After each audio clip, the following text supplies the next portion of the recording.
แก้วភ្នែកអូនស្រោមពេលស្ងួនញញឹមអូនស្រកគ្មានអ្វីផ្ទឹមជាក្តីសង្ឃឹមនៃជីវិតបងក្លៀនកាយបងតែនឹងក្បែរស្ងួនរំភើបពេលកូនឡងសំលឹងមើលច័ន្ទបងនឹងស្នេហ៍ស្នងគូក្រងប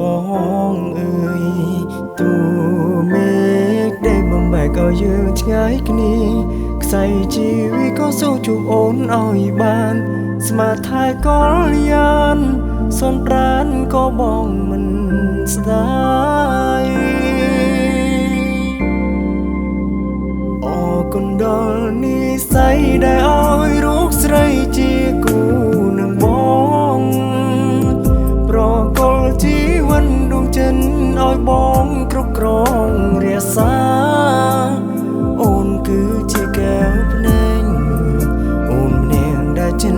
បងប្រាថ្នាសូមសងសច្ចាកើតជាតិណា